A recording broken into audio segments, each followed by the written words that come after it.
Welcome back, everybody, to another deep dive. This time, we're going way beyond the usual, tech jargon and stuff. Right. We're diving deep into Quicksort, Yeah. an algorithm that's actually, considered one of the absolute greatest of the entire 20th century. Mm-hmm. You might have run into Quicksort, doing some programming. For sure. Or maybe you're just kind of curious about how computers handle just massive, massive amounts of data. Yeah. Either way, get ready, because we're going to uncover the elegance and power of this, amazing algorithm. Exactly. And to set the scene, right, imagine a library and books are scattered everywhere, like complete just chaos. Oh, wow. That's the problem that computer scientists were facing like back in the mid-20th century with, sorting data. Right. And then along came Tony Hoare and yeah. his ingenious Quicksort. Okay, Tony Hoare. And interestingly enough, Hoare's inspiration for this elegant algorithm came from his time studying Russian in Moscow. Oh, interesting. Yeah, he realized that, translating Russian involved breaking down these really complex sentences into smaller, more manageable phrases. So he kind of applied that divide and conquer approach to sorting data. Exactly. Oh, I'm already intrigued. Quicksort uses this strategy to efficiently organize data. Okay. Let's say you have a jumbled pile of blocks. Okay. All different sizes. All right. You pick one block, we'll call it the pivot. Okay. And you make two new piles. Right. One pile for blocks shorter than the pivot. Got it. And one pile for blocks taller. Okay.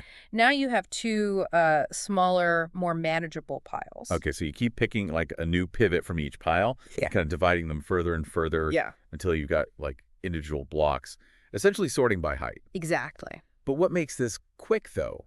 How does that actually make things faster? Think of it this way, right?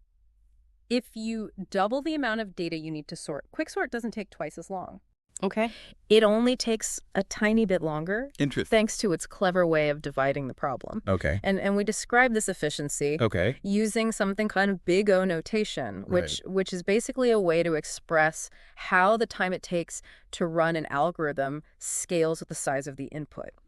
And Quicksort, in its ideal scenario, has a time complexity of O of n log n. Okay. Which basically means it scales really, really well. Okay, so that O of n log n is a shorthand for how efficiently the algorithm scales. Exactly. Okay, that makes sense. And it's all because of this divide and conquer strategy. That's the key to its speed. Precisely. Let's go back to that guess a number between 1 and 100 game. Right. If you always guess the middle number, you essentially cut the possibilities in half. Right.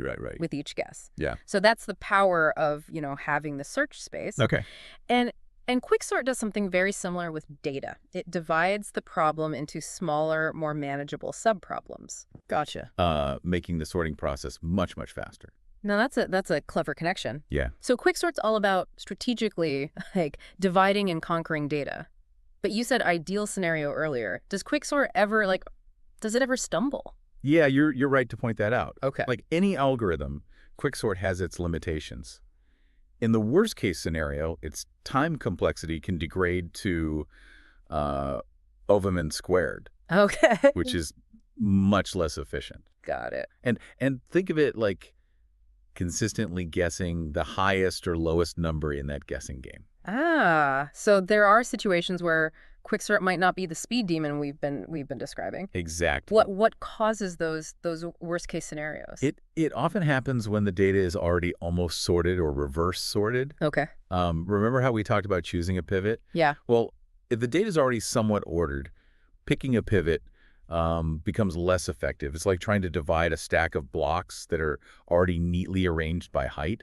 So even a genius algorithm like Quicksort run into trouble sometimes. Yeah. But I bet computer scientists didn't just throw up their hands and give up. Right? You're absolutely right. Okay. Just like living organisms evolve to overcome challenges, so do algorithms. Over time, people have come up with very clever ways to tweak Quicksort and make it even more efficient. Okay, this is where I'm really getting hooked. Yeah. What kind of tweaks are we talking about? One popular technique is called the median of 3 method. Okay. Instead of randomly picking a pivot, this approach chooses the median value from the first, the middle, and last elements of the data set. So instead of just grabbing any block from the pile, you're being more strategic about which one you Right. choose. Exactly. Okay. It helps to avoid those worst-case scenarios we talked about where the pivot doesn't effectively divide the data. Makes sense. Another fascinating development is called dual pivot quicksort. Dual pivot. As the name suggests, this variation uses not one, but two pivots. Two pivots. So, Yeah. so you're dividing the data into 3 groups instead of 2. You got it. And this can be especially efficient for handling data sets that have a lot of duplicate value. Oh, interesting. And then there's hybrid sorting, which combines different sorting algorithms. For example, you might use quicksort for larger data sets and then switch to a simpler algorithm like insertion sort for smaller ones. So it's like having a toolbox full of sorting techniques. Yes. And knowing which tool works best. Exactly. It's all about choosing the right tool for the job. This is all fascinating, but I'm curious, how does quicksort actually impact our everyday lives? Like, we don't really see it, right? Yeah, quicksort's so fundamental that its impact is it's widespread. For instance, did you know that popular programming languages like C++ and Java use quicksort in their standard libraries? Wow, so the code that like developers use every day like relies on this algorithm. Yeah. Yes. Functions like std.sort in C++ and arrays.sort in Java implement variations of quicksort, making it absolutely essential for countless applications that we use daily. So quicksort is like quietly working behind the scenes, powering our digital world. Absolutely. That's incredible. Are there any other like surprising applications of this algorithm? Think about database systems managing massive amounts of information. Okay. Quicksort is crucial for quickly retrieving and organizing that data, Right. ensuring our online experiences are smooth and efficient. Okay. And it's not just in the digital realm. You can even see echoes of Quicksort's logic in everyday life. Okay. Imagine organizing your closet. Right. You might instinctively group clothes by type and then arrange each group by color. Oh, wow. You're right. Yeah. It's that same like divide and conquer strategy. And I never thought about it that way. Mm. So from like complex databases to our own closets, Quicksort's logic is like all around us. It is. That's pretty amazing. Yeah. Yeah, it really is remarkable, how a concept from computer science can have such a profound impact on our daily lives. And to think it all stems from this elegant idea of breaking down a problem into smaller, more manageable parts.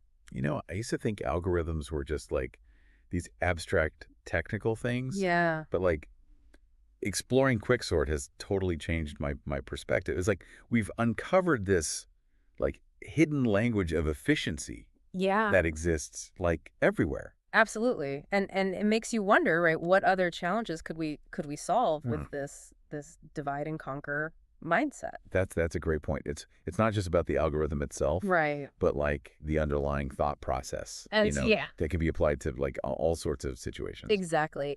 What's truly fascinating is that Quicksort continues to be relevant and influential even after all these years.